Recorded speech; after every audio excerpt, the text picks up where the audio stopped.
بسم الله الرحمن الرحيم. بسم الله الرحمن الرحيم. الحمد لله رب العالمين والعاقبة للمتقين والصلاة والسلام على أشرف الخلق والمرسلين وعلى آله وأصحابه وأتباعه أجمعين، أما بعد. عزیز طلبہ، آج کتاب الہدایہ جو سالس کا سبق نمبر 74 ہے، اور یہ سبق جنس فسخ البیع الفاسد کے متعلق ہوگا، اور کتاب کی عبارت وَلِكُلِّ وَاحِدٍ مِّنَ الْمُتَعَاقِدَيْنِ سے لے کر بِتَسْلِيطٍ مِّنَ الشَّفِيعِ تک ہوگی۔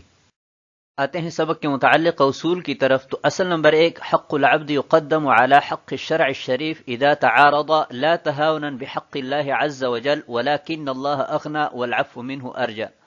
کہ جب بندے کا حق شریعت کے حق کے ساتھ معارض ہو تو اس صورت میں بندے کے حق کو مقدم کیا جائے گا، اس وجہ سے نہیں کہ شریعت کا جو حق ہے یہ کوئی خفیف چیز ہے ہلکے پن کی وجہ سے، بلکہ اس لیے کہ اللہ تعالی مستغنی ہے اور بندہ محتاج ہے، تو بندے کی محتاجگی کی وجہ سے اس کے حق کو شریعت کے حق پر مقدم کیا جائے گا۔ اصل نمبر 2، الوصف لا يعارض الاصل، کہ وصف یہ اصل کے معارض نہیں ہو سکتا، کیونکہ اصل اقوی ہے اور وصف یہ اضعف ہے، تو اقوی اضعف کے معارض نہیں بن سکتا۔ اصل نمبر 3، الفساد بقدر المفسد، کہ فساد یہ مفسد کے بقدر ہوتا ہے۔ اصل نمبر 4، التسلیط یؤثر فی حقوق المسلط فی الاسقاط، کہ اسقاط کے اعتبار سے مسلط کے حقوق میں تسلیط یہ مؤثر ہے، یعنی اس کی وجہ سے اس کے حقوق ساقط ہوتے ہیں۔ اصل نمبر 5، المستحق بجہۃ اذا وصل الى المستحق بجہۃ اخرى واعتبر واصلا الیہ بجہۃ مستحقۃ اذا وصل الیہ من المستحق علیہ، کہ عین مستحقہ جب یہ مستحق تک پہنچ جائے کسی دوسری طریق سے تو یہ جہت مستحقہ سے اس کی طرف پہنچا ہوا شمار ہوگا، یعنی یوں تصور ہوگا کہ یہ مستحق کو جہت مستحقہ سے ملا ہے، بشرط کہ یہ مستحق علیہ کی طرف سے اس تک پہنچا ہو۔ آتے ہیں سبق کے متعلق فصول کی طرف۔ تو جنس ہے فسخ البیع الفاسد، کہ بے فاسد کو فسخ کرنا۔ تو اس جنس کو ہم نے کل 4 فصول میں تقسیم کیا ہے۔ فصل نمبر 1، الفسخ قبل القبض، کہ فسخ قبضہ سے پہلے ہو، تو اس صورت میں کل واحد مستبد بالفسخ، کہ ہر ایک کو فسخ کرنے کا اختیار حاصل ہے۔ فصل نمبر 2، بعد تصرف المشتری تصرفا معنویا کالبیع، کہ بے فاسد کی صورت میں مشتری نے تصرف کیا ہے اور یہ تصرف معنوی ہے، جیسا کہ بے کرنا، تو اس صورت میں بے فاسد کو فسخ نہیں کیا جائے گا۔ فصل نمبر 3، بعد تصرف المشتری تصرفا حسیا، کہ بے فاسد کی صورت میں مشتری نے تصرف کیا ہے لیکن وہ تصرف حسی ہے، یعنی کوئی مکان وغیرہ بنایا ہے، تو اس صورت میں اختلاف ہے اور اس پر انشاءاللہ عبارت میں بات کریں گے۔ فصل نمبر 4، الفسخ بعد القبض، کہ بے فاسد کو بعد القبض فسخ کیا جائے تو اس کی 2 صورتیں ہیں، کہ فساد صلب عقد میں ہو تو اس صورت میں ہر ایک کو فسخ کا حق حاصل ہے، اور اگر فساد بشرط زائدین ہو تو اس صورت میں من لہ الشرط اس کو فسخ کرنے کا حق حاصل ہوگا۔ یہ امام محمد رحمۃ اللہ علیہ کا قول ہے، جس کو صاحب ہدایہ نے ذکر فرمایا ہے،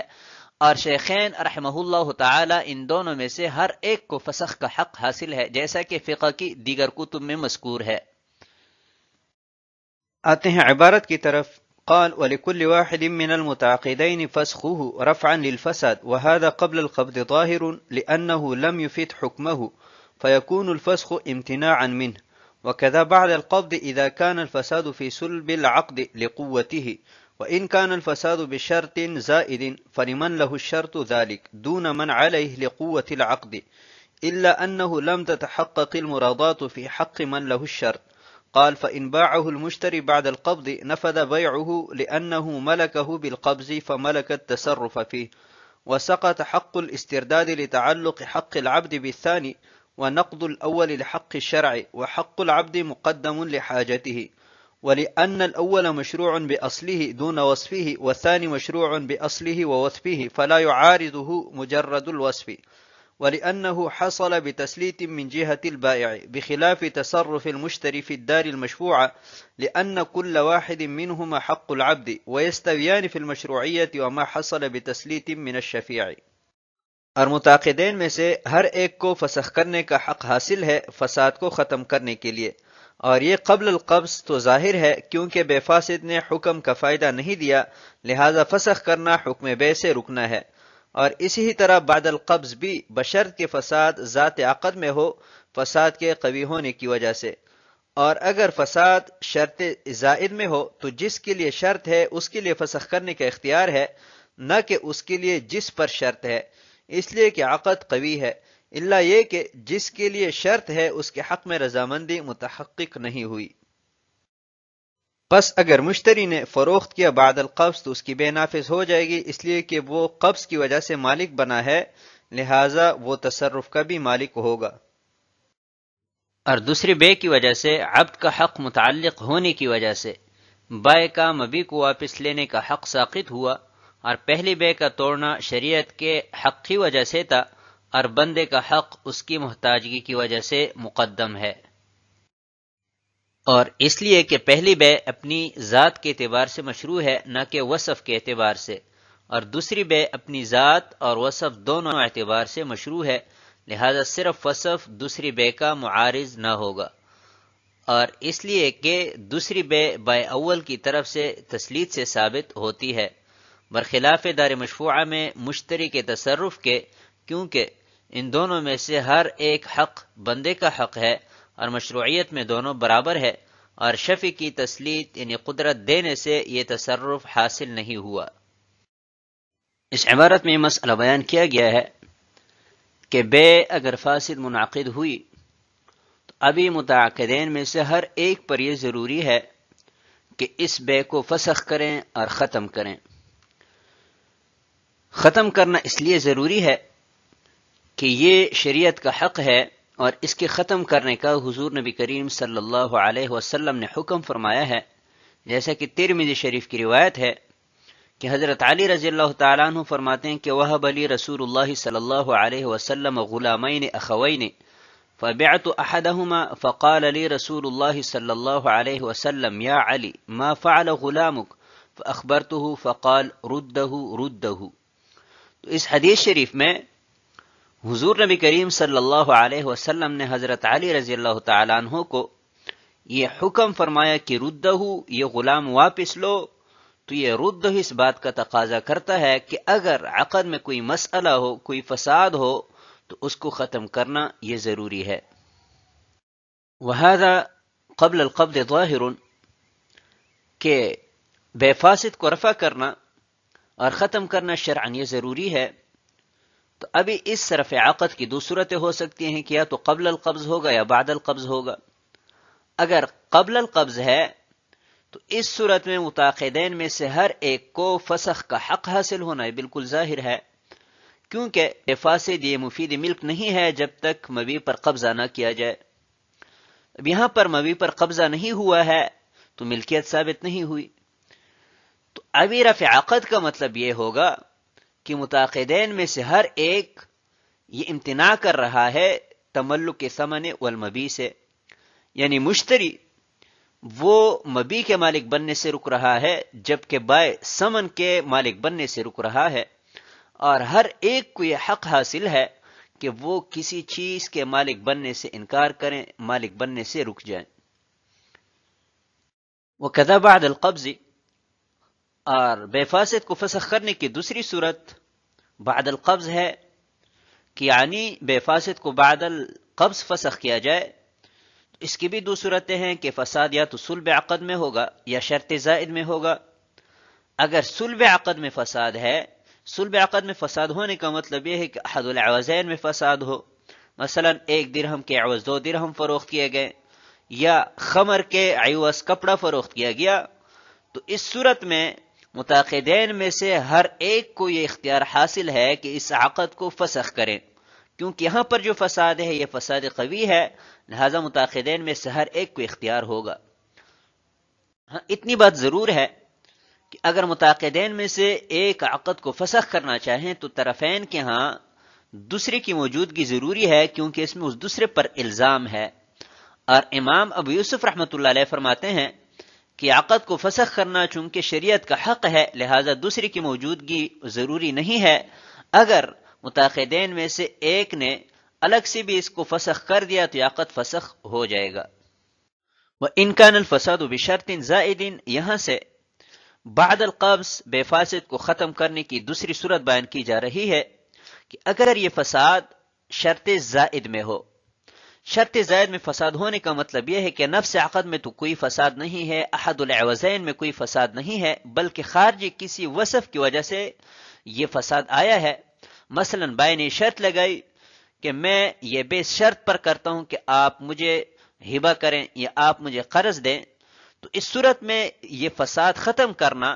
متعاقدین میں سے ہر ایک کا حق ہے یا صرف من لہ شرط کو یہ حق حاصل ہے؟ تو یہ مسئلہ مختلفی ہے امام محمد اور شیخین رحمہم اللہ تعالی کے مابین. امام محمد رحمۃ اللہ علیہ فرماتے ہیں کہ یہ حق صرف من لہ شرط کو حاصل ہے، من علیہ شرط کو یہ حق حاصل نہیں ہے کہ اس بے کو فسخ کریں، اور من لہ شرط بھی یہ دوسری کی موجودگی میں اس عقد کو فسخ کرے گا.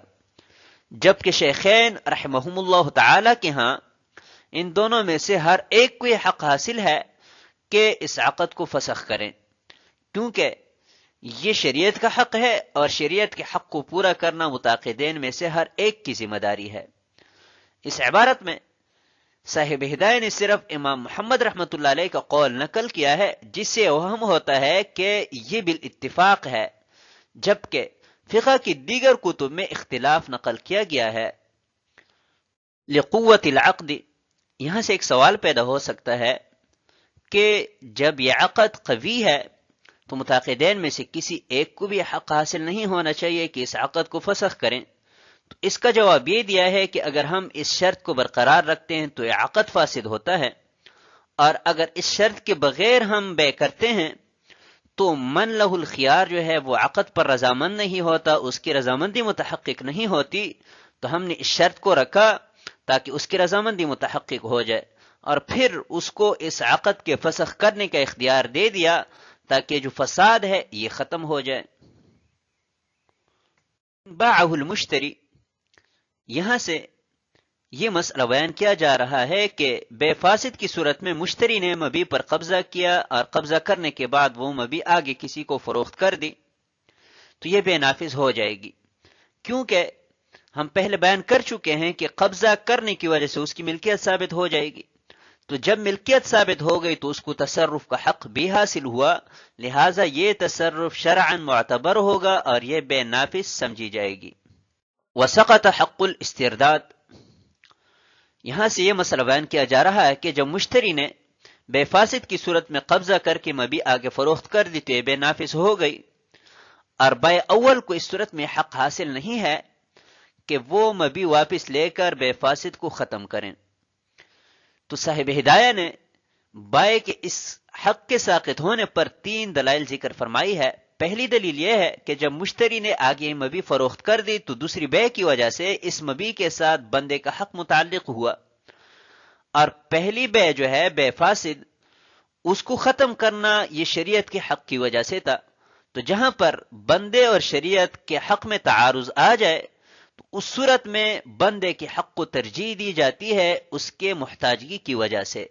لہٰذا یہاں پر بائع کو یہ حق حاصل نہیں ہوگا کہ وہ مبیع واپس لے کر بے فاسد کو شریعت کے حق کی وجہ سے ختم کریں.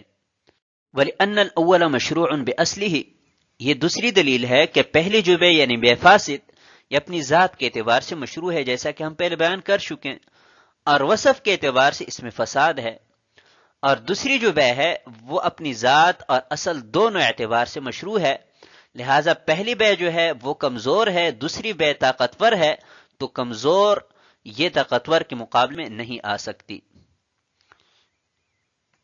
وَلِأَنَّهُ حَصَلَ بِتَسْلِيطٍ، یہ تیسری دلیل ہے کہ مشتری نے جو بے کی ہے یہ بائع اول کے قدرت دینے کی وجہ سے ہوئی ہے، کہ بائع نے مبیع پر قبضہ کرنے کی اجازت دی. مشتری نے جب قبضہ کیا تو اس کی ملکیت ثابت ہوئی، ملکیت ثابت ہونے کی وجہ سے اس کو تصرفات کا حق حاصل ہوا. تو ابھی اگر بائع مبیع کو واپس لے کر بے کو ختم کرے گا تو السعی فی نقض ما تم من جہتہ باطل کے قاعدے کا خلاف ہوگا جو کہ ناجائز ہے. بخلاف تصرف المشتری، یہاں سے ایک اعتراض کا جواب ہے. اعتراض یہ ہے کہ مبیع کے ساتھ جب غیر کا حق متعلق ہو تو اس عقد کا نقض جائز نہیں ہے. تو دار مشفوعہ کو فروخت کرنے کی صورت میں بھی شفیع کو دار دلوا کر نقص عقد جائز نہیں ہونا چاہیے، کیونکہ دار کے ساتھ مشتری ثانی کا حق متعلق ہوا ہے۔ تو اس کا جواب یہ ہے کہ یہاں پر دونوں حقوق یہ بندوں کے حقوق ہے، مشتری کا حق بھی اور شفیع کا حق بھی، اور یہ مشروعیت میں دونوں برابر ہے، کسی کو تقدم اور تأخر حاصل نہیں ہے، بلکہ اس صورت میں یہ دیکھا جائے گا کہ حق پہلے کس کا ثابت ہوا ہے۔ تو اس صورت میں جب ہم نے دیکھا تو شفیع کا حق پہلے ثابت ہوا تھا، لہذا عقد کو توڑ کر دار مشفوعہ شفیع کو دلوا دی۔ اور دوسری وجہ یہ ہے کہ یہ جو بے ہوئی ہے یہ شفیع کی تسلید کی وجہ سے نہیں ہوئی ہے، لہذا اس کا حق الاسترداد یہ ساقط نہیں ہوگا، برخلاف پہلی صورت کے کہ بائع کی تسلید کی وجہ سے وہاں پر بے ہوئی تھی، اس وجہ سے اس کا حق الاسترداد ساقط ہوا تھا۔ تو جب دونوں صورتوں میں اتنا بڑا فرق ہے تو ایک دوسرے پر قیاس کرنا یہ قیاس مع الفارق ہے جو کہ ناجائز ہے۔